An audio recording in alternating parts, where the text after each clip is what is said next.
आला हज़रत अज़ीमुल बरकत मुजद्दिद दीन व मिल्लत शाह इमाम अहमद रज़ा खां फाज़िल बरेलवी अलैहि रहमतुर रिज़वान इरशाद फरमाते हैं, वाह क्या जुदो करम है शहे बतहा तेरा, वाह क्या जुदो करम है शहे बतहा तेरा, नहीं सुनता ही नहीं मांगने वाला तेरा। और फर्श वाले तेरी शौकत का उलू क्या जाने, फर्श वाले तेरी शौकत का उलू क्या जाने, खुसरवा अर्श पे उड़ता है फरेरा तेरा। और या रसूल अल्लाह, या रसूल अल्लाह, मैं तो मालिक ही कहूंगा कि हो मालिक के हबीब। या रसूल अल्लाह, मैं तो मालिक ही कहूंगा कि हो मालिक के हबीब, यानी महबूब मुहिब नहीं मेरा तेरा। और तेरी सरकार में लाता है रजा उसको शफी, तेरी सरकार में लाता है रजा उसको शफी, जो मेरा गौस है और लाडला बेटा तेरा। वाह क्या जुदो करम है शहे बतहा तेरा। बिरादरान मिल्लत इस्लामिया, ये महफिल उर्से मुक़द्दस सजाई और रचाई गई है। दूर दराज से उलमाए इस्लाम सामईन किराम को मदऊ किए गए ताकि इस मजलिस में आकर कुछ दीन की बातें सीख लें, कुछ शरीयत की बातें सीख लें, मुस्तफा की जिंदगी का कुछ झलक आप लोगों के दिलों में रख दी जाए, मुस्तफा की जिंदगी के मुताबिक अपनी जिंदगी का सफर किया जाए।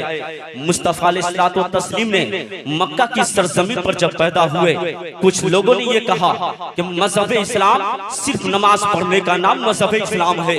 कुछ लोगों ने कहा सिर्फ रोजा रखने का नाम मजहब इस्लाम है। कुछ लोगों ने कहा सिर्फ ज़कात देने का नाम मजहब इस्लाम है। कुछ लोगों ने कहा सिर्फ हज करने का नाम मजहब इस्लाम है।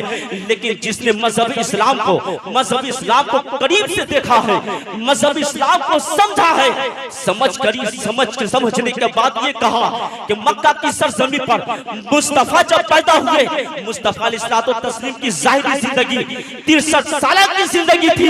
मुस्तफा ने 40 साल की जिंदगी जब मक्का की सरजमीन पर जब गुजारी है, ऐलान नबुव्वत से पहले मुस्तफा ने नमाज की दावत न दी।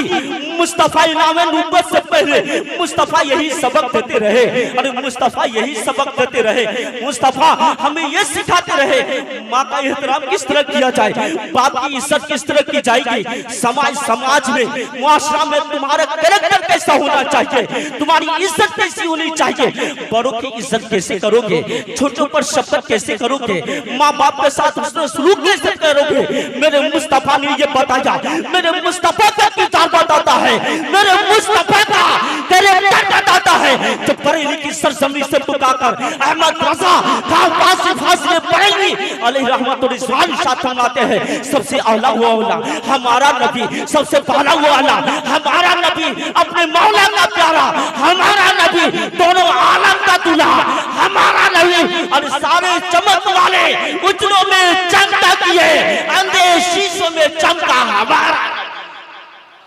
बिरादरान मिल्लत इस्लामिया, आज हमारा मजहब इस्लाम हमें यह सिखाता है तो अपने माँ बाप के साथ कैसे बातें करोगे, बड़ों के साथ कैसे बातें करोगे, माँ बाप की इज्जत का ख्याल। आज हमारे अंदर पैसा तो थोड़ा सा पैसा हो गया, हमारे अंदर पैसा तो जरूर हुआ है, लेकिन माँ की इज्जत करने का हमें तरीका नहीं आया है। हमारे अंदर दौलत जरूर आई है, लेकिन अपने बड़ों के कदर करने का हमारे अंदर सलीका नहीं आया है। मुस्तफा बताते हैं, जब तुम अपने बड़ों के साथ जाओ तो कैसे पेश आओगे, अपने यहाँ मजदूर से काम करवाओगे तो उसके साथ मजदूरों के साथ सलूक कैसे करोगे। ये मेरे मुस्तफा बताते हैं। मिल्लत के नौजवानों, जरा गौर करो कि हमारी शरीयत क्या कहती है, हमें मदीने के मुस्तफा हमें क्या कहते हैं, हमारा चलना फिरना कैसा है, अब मजदूरों के साथ हमारा व्यवहार कैसा है, अपने के साथ कैरेक्टर कैसा है। आज हमारे हाथ में मोबाइल आ गया है, मोबाइल एक ऐसी चीज है, इस मोबाइल ने हमें अपनों से रिश्ता को खत्म कर दिया। मोबाइल ने माँ बाप के दरमियान जो हमें सम्मान करने का जो तरीका था, उस तरीका को खो दिया है। जब मोबाइल मेरे हाथ में क्या गया, हमने अपने उस्ताद की इज्जत करना छोड़ दिया, उलमाए किराम की कैरेक्टर का ख्याल रखना छोड़ दिया है। मोबाइल एक ऐसी चीज है, अगर मोबाइल का सही यूज किया जाए तो इस मोबाइल पे कुरान की तफसीरी पढ़ सकोगे, कुरान के तराजमी पढ़ सकोगे, कुरान की तिलावत भी कर सकोगे। अगर मोबाइल का सही यूज किया जाए इसको, इस मोबाइल के जरिए हम दीन की बातें सीख सकते हैं। अगर तुम सही न करोगे इस मोबाइल की वजह से हमारी जिंदगी भी काम नाकाम हो जाएगी, हमारी आखिरत भी बर्बाद हो जाएगी। मैं कहना ये चाहता हूँ, जब तुम्हारी यहाँ मजदूर आए तो मजदूरों के साथ अच्छा व्यवहार किया जाए।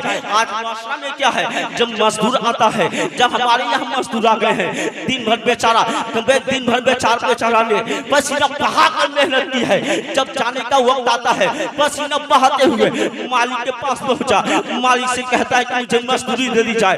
मालिक ये कहता है कि जाओ कल आना, आज पैसे नहीं है, तुझे कल दिया जाएगा, बाजार वाले दिन दिया जाएगा।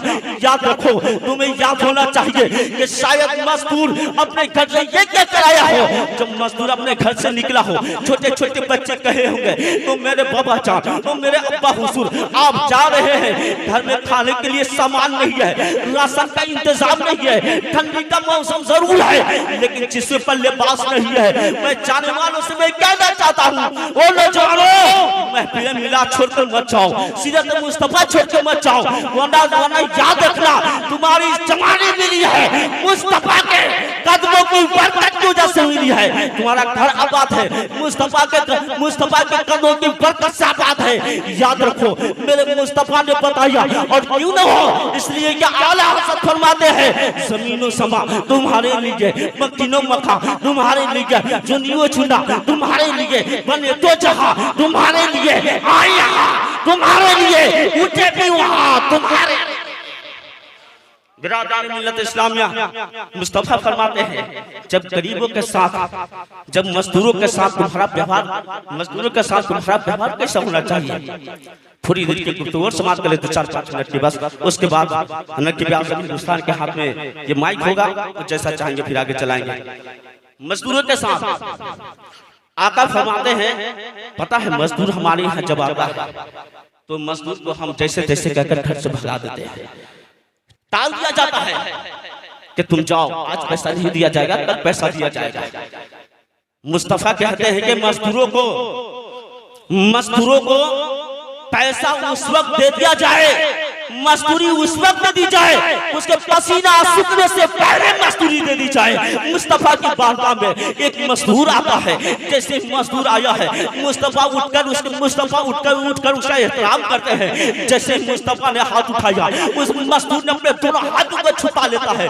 मुस्तफा कहते हैं क्या तुम मुस्तफा नहीं करोगे? मजदूर कहते हैं, या रसूल अल्लाह, मेरे हाथ में काम करने की वजह से मेरे हाथ में कुठिया पड़ चुकी है, काले हो चुके हैं, आपका हाथ नमक उदास होगा, मैं आपके हाथ में अपना हाथ कैसे दे सकता हूँ। इतना याद रखो, मुस्तफा अलैहिस्सलाम तस्लीम ने मजदूरों की इज्जत अफजाई करिए अपनी जगह से उठकर खड़े हो गए थे। लेकिन आज हम मुसलमान हैं, उसी मुस्तफा के मानने वाले हैं, उसी नबी की उम्मत में है, लेकिन आज हमारा अखलाक क्या हो चुका है, हमारा किरदार क्या हो चुका है। अगर अपने किरदार को मुस्तफा के किरदार के मुताबिक अगर बना लिया जाए, इंशाअल्लाह दुनिया में कामयाब हो जाएगी, आखिरत में कामयाब हो जाएगा। अस्सलाम वालेकुम व रहमतुल्लाहि व बरकातहू।